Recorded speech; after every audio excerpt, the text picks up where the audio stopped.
Assalamualaikum dulur salam buru baraya salam dunya tepang deui sareng tata dan Nabi Harja anu baris ngadugikeun dongeng Sunda judulna Eulis Titi bagian ke-18 karya S. Sukandar. Mangga baraya wilujeng ngabandungan.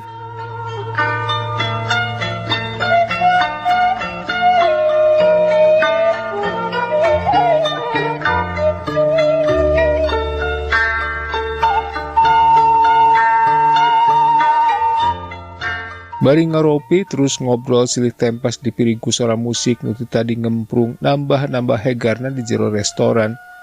Sedengkeun nu daratang beuki juljol mun leukeun di tengetan jalma-jalma teh leuwih loba nu asupna tibatan nu kaluar. Sabot keur kitu jalma-jalma teh ujug-ujug rajeg nerangtung si horeng band anu geus ganti acara ku lagu nu ngalun dina irama nu nimbulkeun ngageterna jantung. Breng sapasang-sapasang muru ke hiji rohangan nu memang geus disadiakeun. Nu geus boga pasangan teu hese tinggaleuyeung ngalakukeun twist, sedang nu nyerangan kapaksa neangan injemen anu sewaanna oge lain tebak-tebakeun nu ipis-ipis eusi saguna aya disadiakeun di dinya. Bade ngersakeun, Hendra nanya Lilis nadana pinuh ku pangajak. Mangga, molon Lilis bari teu leupas ngamaenkeun dua bibirna nu amucuy. Kumaha nanya. Sedang leungeunna nyekel tas kulit warna beureum. Jung Hendra nangtung ngasongkeun leungeunna ka Lilis, kalawan teu ham-ham deui kerewek dicekal koloyong duana nyampeurkeun loba. Anu saterusna duana ngaharenen lir nu dipepende, ngulinkeun suku leungeun oge panonna bari dipiring ku suara musik nu ngalun dina irama malam syahdu. Ieu geuning nu mungkaran karandapan ku diri aing teh. Lilis ngageurentes di jero hatena. Bari punduk namah karasa pating saria kukurayeun ngarasakeun geleserna leungeun Hendra nu meulit kana cangkengna. Di hiji jalan nu rada simpe, hiji oplet kosong ngajugrug di sisi jalan. Supirna keur uyak-uyak ngome mesinna, itu diragap ieu dibuka. Platina geus dikosok-kosok ku hamplas, busina geus dikumbah dibersihan, mogok ti isu keneh. Geus beurang masih keneh ngajeten tacan hirup-hirup. Ki supir nu taya lian ti Sudrajat bebenena Eulis Titi, kaciri geus ngarasa pusingna. Jaba kesangna mah mani geus ngagerajag dina beungeutna.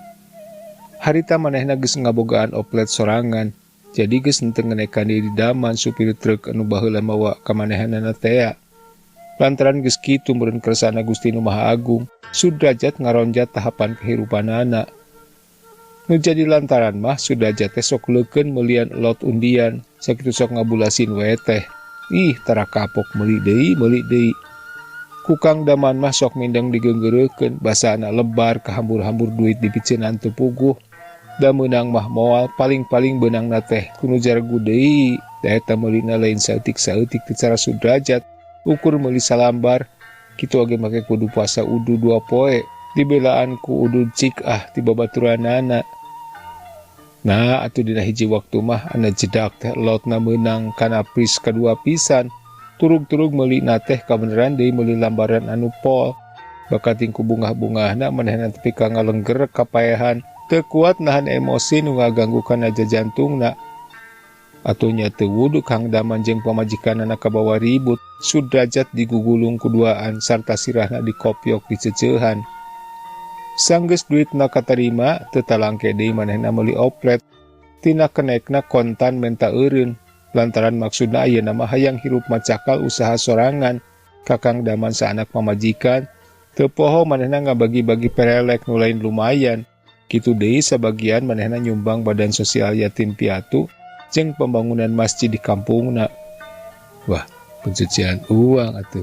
Teu kaci hasil judi dianggo nyumbang masjid. Saterusna manehna katembong gegeleuyeungan narik muatan khusus di jero kota. Cicingna angger milu keneh Kakang Daman nu imahna di Plojo. Tapi nya kitu teh bae. Puguh mobil ngan hiji-hijina ari dipake di peleter. Mindeng pisan mogokna teh saperti harita manehna ti isuk cedur ngajejentul di jalan Jakarta Bypass keur ngurak-ngorek mesinna. Muatanna mah ti tadi ge rabeng perindah kana oplet sejen. Sabot keur kitu reg kadenge mobil direm. Manehna mah teu barang pirosea aya hiji oplet eureun hareupeunana. Jrut hiji awewe ngora bukna dikrel bibirna berem dipulas turun tina oplet nyamperkeun. Kop aja tah mere. Supir oplet nu eureun teh ngagorowok bari ngagerungkeun di mobilna. Si horeng Kang Ondi babaturanana. Sudrajat ngalieuk ari breh teh. Mireungeun hiji awewe dierok nu boh dangdananana boh make upna estu matak nyolok nu nempokeun.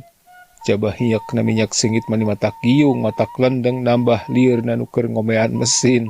Saranga serengeh nyamperkeun ka manehna.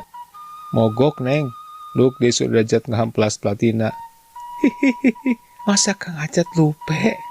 Hihihihi. Si awewe teh nanya bari ngahihi teu beda teu kuntilanak. Emangnya neng siapa sih? Sumpah neng, kita kagak kenal. Cek Sudrajat bari jongjon ngahamplas platina. Masa Kang Ajat lupe? Ini Eha. Cek si awewe di bari cici kikikan. Masa lupe ame kenalan lame? Aye kan Eha yang dulu pacarnya Kang Ajat. Udah punya yang tercinta Neng Halimah. Hihihihi. Bokna deui bari naleukeum kana spakbor mobil. Ngomong-ngomong mana nih gacoannya? Sudrajat ngalieuk deui bari nelek-nelek. Ngarasa kaget oge eta bet nanya teh bari naleukeum kana spakbor. Jeung awewe siga bunga. Jeung awewe siga bungaok teh make nyebut-nyebut Neng Halimah sagala. Kawas anu geus wawuheun. Lupe ya Kang Ajat. Masa lupe me Eha? Eha? La ilaha illallah. Kutan itanyi Eha. Nah, manika beri langit kabentar mega. Pangling atuh nyeha. Lain poho deui. Sudrajat nyerengeh. Tengeteun bener ayeuna mah. Aku Sunda we nyeha. Lieur Kang Ajat mah nyarita Jakarta teh can bisa kabeh. Hihihi.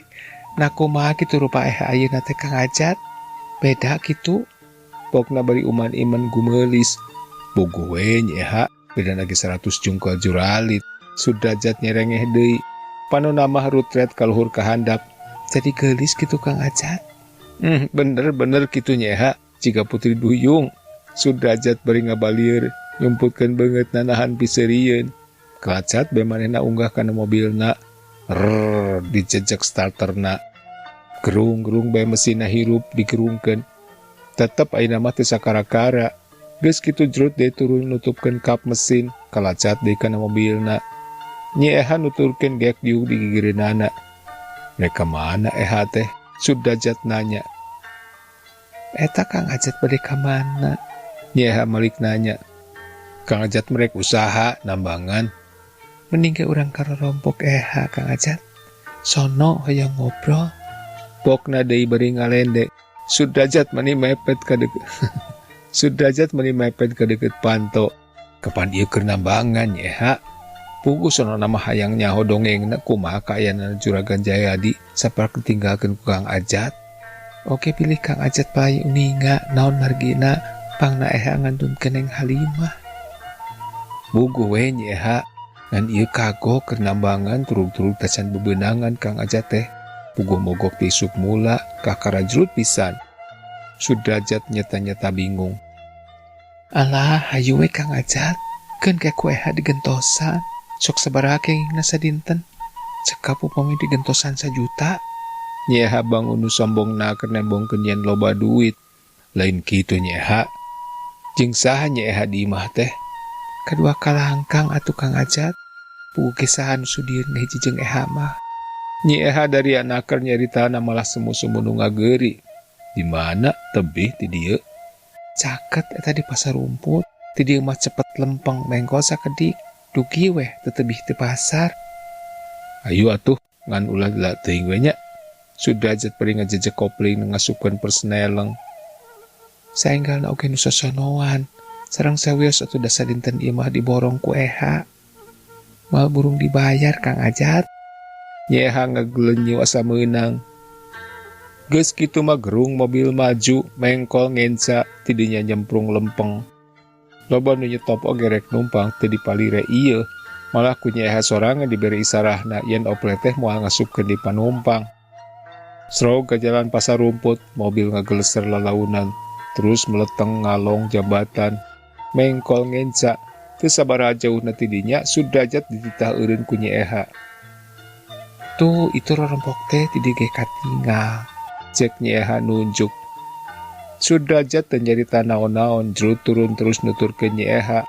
Ari breh teh ngaranna mah imah hiji nangkod ka batur mangrupa sarondoy.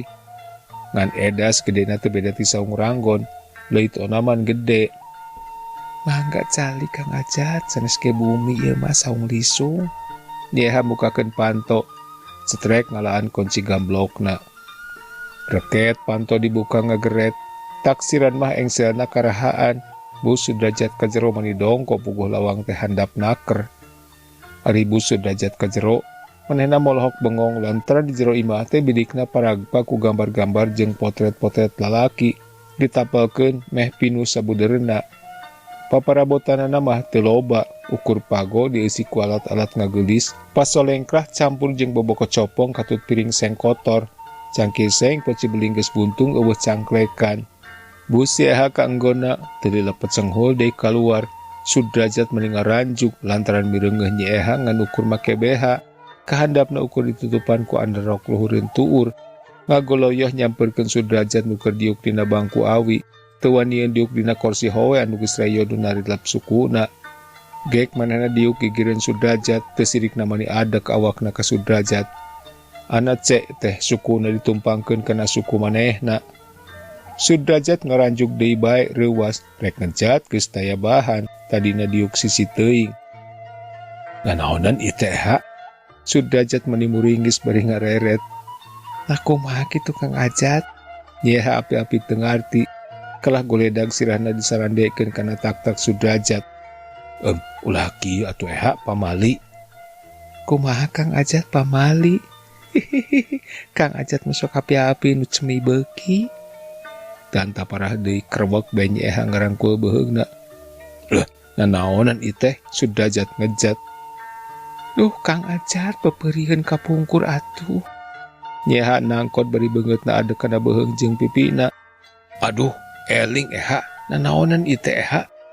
Sudrajat buluar balieur meta satadikat manehna ngejat. Nanaonan ieu teh Eha? Balik ah. Mangga ari teu isin mah.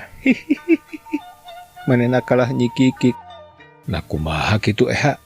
Sudrajat rungah ringeuh, leungeunna ngusap pipina jeung beuheungna.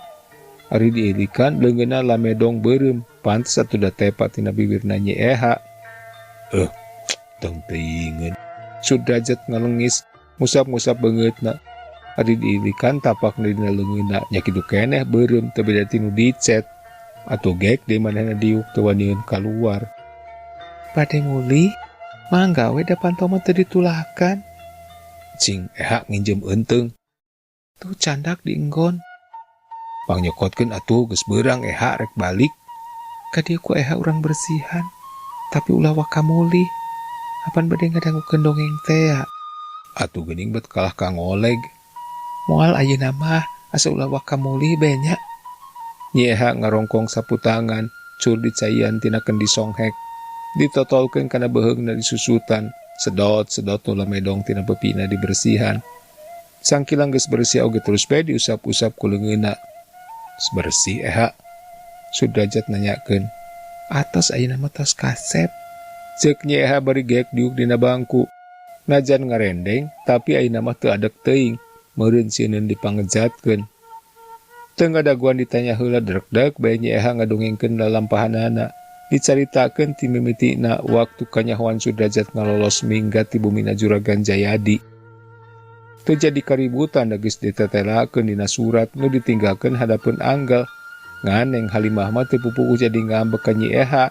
Majarkeun teh cenah pangna Sudrajat minggat teh lantaran digoda bae ku manehanana. Tah ti semet harita pikeun saterusna geus taya halodo panyadapanana deui. Saban poe Neng Halimah terus ngagambreng ka manehanana. Geus puguh ari aya kasalahan, sanajan eueuh pasal oge teu boleh diteangan dijadikeun. Panasaran bae sigana lamun teu ngambek teh. Tungtungna manehna jadi ngarasa teu betah cicing di bumina Juragan Jayadi teh. Ngan bingungna lamun seug balik. Lantaran aya di Bandung teh sasat nunggul pinang teu sanak teu kadang. Ngadago-dago lalaki nu haat ka manehanana sugan aya nu sudieun pikeun manehna sumalindung nitipkeun diri. Tapi kalah nyeri beheng sosonggeteun cek paribasana. Nu didago-dago teh kalah telewo teu kalangkang-kalangkangna acan. Mangkaning apan manehna teges dewasa leuwih ti ukuran. Ari umur tea beuki lila beuki ngolotan. Kulit beungkeul pasti meotan. Buk hideung bakal robah warna. Atuh panon cekas geus kolot mah tangtu lamur. Kumaha pirasaeunana lamun manehna tetep bae teu boga salaki. Kabeneran dina hiji poe manehna prok tepung jeung hiji awewe urut baturna ti heula anu ngadunungan ka tatanggana Juragan Jayadi. Anu dina waktu ka tukang-tukang ngablesat ka Jakarta nuturkeun nu jadi dulurna. Dina ngadongengkeunana kaayaan di pangobaraan ka Cidahipuna. Matak pikauruyeun mata kapincut nu ngadengekeun. Cenah di Jakarta mah bobohan di kota gede. Henteu susah neangan duit, malah neangan pisalakian oge babari naker lakar daek. Lantaran di ditu mah loba lalaki batan awewe. Eukeur mah ngabadege ka Juragan Jayadi teh geus ngarasa teu betah. Turug-turug ngadengen nu sakitu matak teh pikabetaheunana. Ari pok nyarita ka baturna teh daek henteuna dipiluan. Atuh dina balikna deui ka Jakarta teh manehna terus milu sasat kabur ti Juragan Jayadina teh. Teu beda ti Sudrajat Bareto, teu bebeja-bebeja acan. Sadatangna ka Jakarta geus peuting, manehna langsung dibawa ka hiji imah gedong nu cenah mah dununganana sarta jadi panganjrekan baturna teh. Nah atuh kanyahoan-kanyahoan geus peuting, manehna teh geuning disebakeun. Ari baturna teh males bae teu tembong irung-irungna acan. Kaayaan di kota gede nu sama sakali teu nyaho atautuna, coba manehna sasatna aya dina sungut buaya. Rek menta tulung kasaha, katurug-turug geus peuting deui. Anu akhirna nya kapaksa masahkeun kahormatan dirina anu moal balik deui.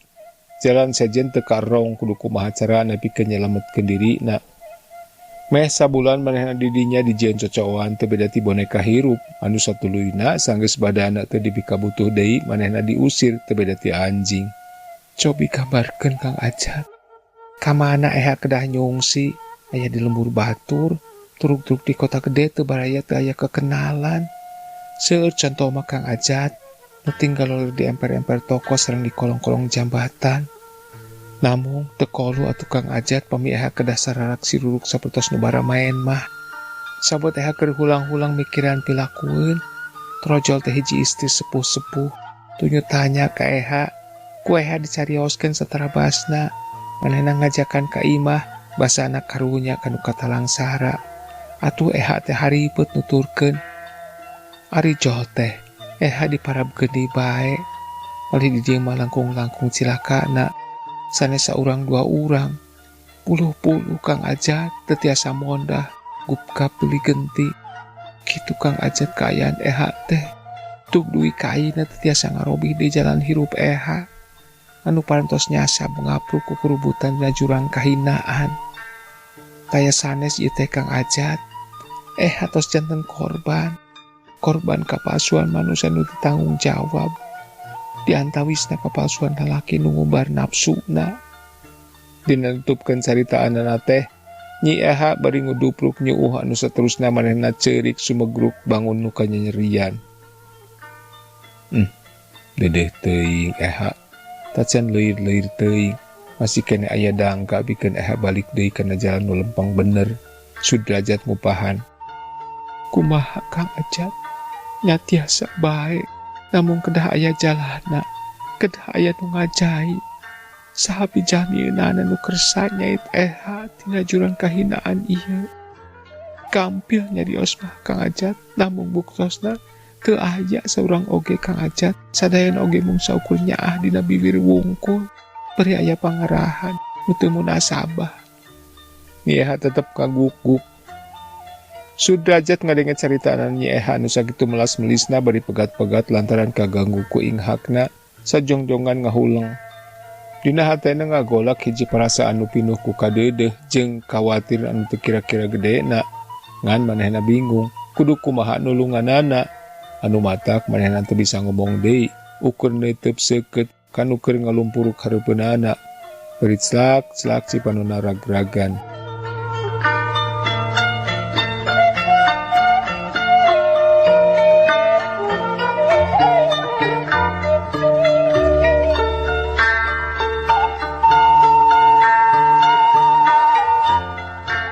Cak bare dui kadeheula dongeng Sunda anu judulna Eulis Titi bagian ke-18 karya S. Sukandar. Insyaallah urang beris tepang di dina bagian anu salajengna. Hatur nuhun kana perhatosanana. Tata Dana Miharja pamit, permios.